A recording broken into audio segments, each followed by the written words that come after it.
విక్రమ్ టీవీకి సబ్స్క్రైబ్ చేయండి. Subscribe to Vikram TV. Subscribe to Vikram TV. Subscribe to Vikram TV. Subscribe to Vikram TV. Subscribe to Vikram TV. Please like, share and subscribe to Vikram TV. ఇలా మేము అదానీ ఇంకా నరేంద్ర మోదీ ఇది దోస్తి ఉన్నది, ప్రేమ కథ ఉన్నది. ఈ లంగా ఫెల్లోకి ఎందుకు ఇంత హెల్ప్ చేస్తున్నాడు? సీపోర్ట్ కానీ, సీషోర్ కానీ, రోడ్ కానీ, ట్రాన్స్పోర్ట్ కానీ, కోల్ కానీ, డిఫెన్స్ కానీ, మీడియా కానీ అన్ని దానిలో అఫ్కతోక్లో చేస్తారు. అమెరికాలో కేసు బుక్ అవుతుంది. దాని తర్వాత కూడా జాయింట్ పార్లమెంటరీ కమిటీ వేద్దామంటే నో, డిస్కషన్ పెడదామంటే నో. So what is the reason? So ప్రజలకి తెలవాలి ఈ అదానికి ఇంకా మోదీకి దోస్తీ ఏం. మాకు ఏమున్నది అంటే అన్ని లంగా డబ్బులు వీడు మొత్తం మోదీకి ఇస్తున్నాడని మాకు అర్థమైంది. డిస్కషన్ వీళ్ళు పెట్టరు, ఎందుకు హైడ్ అవుతారు? అదే మా చూటిగా క్వశ్చన్, డిస్కషన్ పెట్టండి, మాట్లాడదాం. అంటే అదానీ మోదీ దోస్తీ ఉందని చెప్పేసి మీరు అంటున్నారు. ఇక్కడ రాష్ట్రంలో చూసుకున్నట్టయితే రేవంత్ రెడ్డి అదానీ దోస్తీ ఉంది, అందుకోసమే 100 కోట్ల విరాళం ఇచ్చింది అని చెప్పేసి అంటున్నారు. మరి దీనిపై 100 కోట్లు ఇచ్చినాడు, ఏదో మా ముఖ్యమంత్రి బిజీ దానిలో తీసుకున్నాడు, రిటర్న్ ఇచ్చేసినాం. 3 lakh crores ఆమ్దని ఉన్నది తెలంగాణకి. Telangana surplus state. 100 కోట్లు అసలు అదానీ అవసరం లేదు. ఏదో ఆయన మంచి విశ్వాసంతో ఏదో స్కిల్ డెవలప్మెంట్ చేద్దామని ఇచ్చినాడని మా ముఖ్యమంత్రి తీసుకున్నాడు. ఆపోజిషన్ లొల్లి పంచాయత్ చేస్తున్నారు, రిటర్న్ ఇచ్చేస్తాం.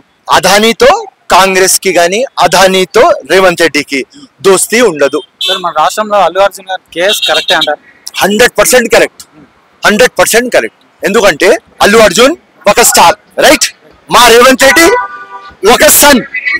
ఆ స్టార్ తో ఏముంటది? మాకు న్యాయం అందరికీ ఎట్లనే ఉండాలి కదా. ప్రతి ఒక్క మనిషికి లాస్ ఏముండాలి కదా. వచ్చా అదే చేస్తాం. ఆ అమ్మాయి మహిళ చనిపోయింది, జైలు పంపించాలి, పంపించడం రాంగ్ ఏం? పార్లమెంట్ లో చూసుకున్నట్టయితే ఇప్పుడు మనం జమిలీ ఎన్నికలపై బిల్లు అనేది ఆమోదించడం జరిగింది కదా. జమిలీ ఎన్నికల గురించి మీరు ఏం మాట్లాడుతున్నారు? అమ్మాయిది ఇండియా ఇంత పెద్ద country, 1 nation 1 election possible, difficult.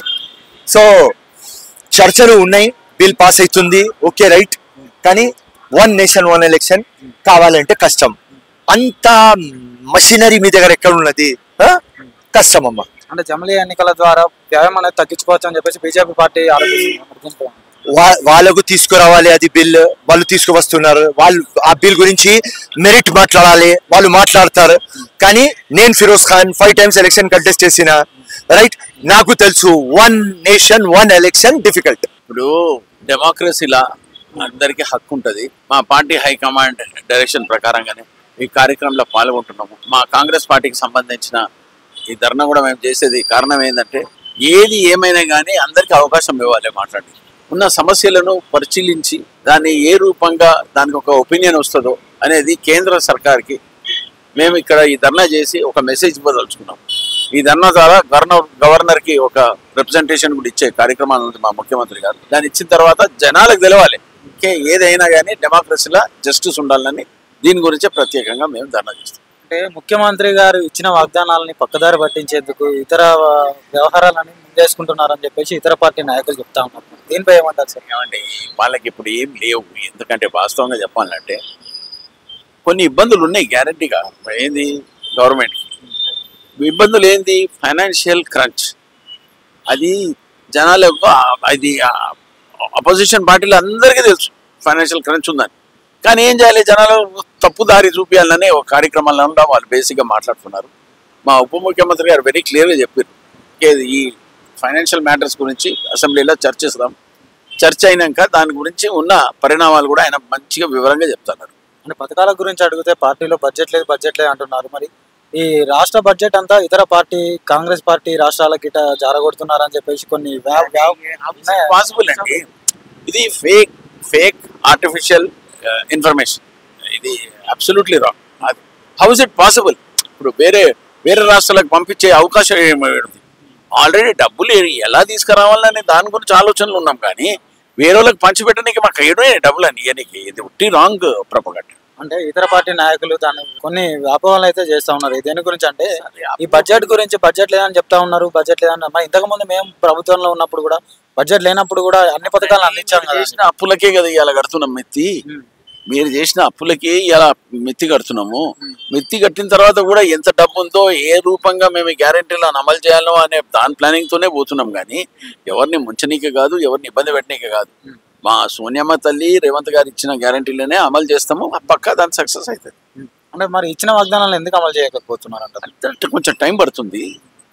మాకు ప్రజలు ఇచ్చిన ఆశీర్వాదము 5 ఏళ్ల వరకు ఉంది. 6 నెలల్లోనే 6 గ్యారెంటీలు అమలు చేస్తా అన్నారు కదా రేవంత్ రెడ్డి గారు. మరి 6 నెలలు కాస్త సంవత్సరం అయిపోతా ఉంది, ఇంకా అమలు అయితే కావట్లేదు అని చెప్పేసి ప్రజలు అంటా ఉన్నారు అన్న కదా. ప్రజలలో ఉంటది, కొంచెం టైం పడుతుంది. బహుశా ఈ ఫిబ్రవరి మార్చ్ లోపల బడ్జెట్ క్రియేషన్ అవుతుంది. అంత లోపల దాన్ని ఇక్కడేను ప్రజాస్వామ్యంలా జనాలు అడిగినంత తొందరగా మేము ఇప్పటిదాకా 5 గ్యారెంటీలు అమలు చేసింది, ఒక్క గ్యారెంటీ మిగిలింది. అవన్నీ కూడా చేసే కార్యక్రమంలో ఉన్నాం. We are under the process. ఆ ప్రాసెస్ లో కొంచెం టైం పడుతుంది. అంటే రేవంత్ రెడ్డి గారు త్వరలోనే ఎస్సీ వర్గీకరణ చేస్తామని చెప్పేసి అంటున్నారు కదా, మరి దీనిపై ఏం మాట్లాడుతున్నారు?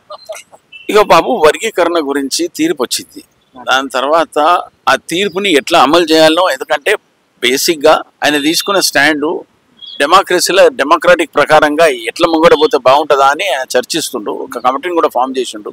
ఉత్తమ్ కుమార్ రెడ్డి గారు ఎస్సీ సబ్ ప్లాన్ అని పెట్టిండు. దాని తర్వాత కూడా ఈ సమస్య కూడా వస్తుంది. నమస్తే డిసిషన్ చేయనికే దాన్ని ఆయన వచ్చినాక రిపోర్ట్ ఇచ్చిన తర్వాత మళ్ళీ మాట్లాడే అవకాశం. వివేక్ గారు దానికి వ్యతిరేకంగా మాలల సింహగర్జన అని చెప్పేసి మన రీసెంట్ గా వచ్చడం జరిగింది.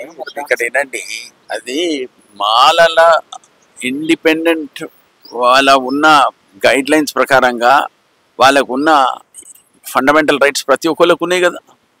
ఆ మాల కమ్యూనిటీకి సంబంధించిన ఒక ఐడెంటిటీ గురించి, ఒక వాళ్ళకి రావాల్సిన ఏ గైడ్ లైన్స్ ప్రకారంగా ఉంటాయో, వాళ్ళు అసలు ఎవరి గురించి తప్పుగా మాట్లాడే సమస్య లేకుంటే ఐకమత్యంగా మాలలు ఉండాలని చూపించుకోనికే తప్ప వ్యతిరేకం అనే సమస్య గురించి మాట్లాడలేదు. నా ఎప్పుడు మాట్లాడడం కూడా. అంటే ఎస్సీ వర్గీకరణకు వ్యతిరేకంగా కొన్ని అంశాలు అయితే అందులో లేవనెత్తడం జరిగింది అసలు సభలో. మరి దానికి ఏం మాట వచ్చాడు కాలేదు, అట్లేం కాలేదు. ఇప్పుడు వర్గీకరణ గురించి రూపాయి కూడా ఏం మాట్లాడలేదు. ఇంతే మాట్లాడినామో మాల హక్కుల గురించి, మాల ఐక్యత గురించి, దాన్ని ఎట్లా మేము కాపాడుకోవాలనే తప్ప ఇంకా వేరేదేం మాట్లాడు. అంటే మరి ఎస్సీ వర్గీకరణ గిట్ట జరిగితే మాలలు నష్టపోయే అవకాశం ఏదైనా ఉందంటారా? ఇప్పుడు నష్టపోతామా, దాంట్లో బెటర్మెంట్ ఉంటుందా అని సమస్య. ఇప్పుడు జనాలలో ఎసొంటి యాక్చువల్ బేసిక్ ఏంటంటే పాపులేషన్ గురించి మాట్లాడినాం. మేము పాపులేషన్నే బేస్ పెట్టుకొని దాన్ని వర్కౌట్ చేయాలి అని మా ఒపీనియన్. దాన్ని ప్రత్యేకంగా ఏంటంటే ముఖ్యమంత్రి గారు కూడా నోటీస్కి పోయింది, ఇట్లా కాస్ట్ సెన్సస్ కావాలని. పెద్దలు రాహుల్ గాంధీ గారు కూడా అదే అన్నారు, కాస్ట్ సెన్సస్ చేసి కాస్ట్ గురించి ఐడెంటిఫికేషన్ చేసి దాన్ని కంప్లీట్ తీయాలంటే కూడా టైం పడుతుంది. అది వచ్చిన తర్వాత వర్గీకరణ గురించి కూడా ఆ కాస్ట్ సెన్సస్ చూసిన తర్వాత I think an appropriate decision might be taken at that time. అట్లా కాంగ్రెస్ పార్టీ వచ్చిన ఈ సంవత్సర కాలంలో కొంచెం వ్యతిరేకత అయితే మనకు కనిపిస్తూ ఉంది. దీని గురించి ఏం మాట్లాడతారు సార్ మీరు కాంగ్రెస్ పార్టీ? ఇక బాబు, పబ్లిక్ ఒపీనియనే వాళ్ళు ఆలోచిస్తారు. ఇటువంటి వ్యతిరేకత ఫేవరు అనే సమస్య ఏ ప్రజాస్వామ్యంలో అయినా కానీ కొన్ని పనులు అయితే కొన్ని కావు, కొన్ని కానప్పుడు ఈ వ్యతిరేకత స్టార్ట్ అవుతుంది. కొంచెం దాన్ని ఎట్లా తొందరగా కరెక్ట్ చేసుకోవాలన్నా, ఏ రూపంగా క్లారిటీ తీసుకొని దాన్ని పక్కా చేసుకోవాలన్నా అనే సమస్య మీదకెళ్ళి దాన్ని చాలా వర్కౌట్ అవుతుంది. Will get a right appropriate answer shortly.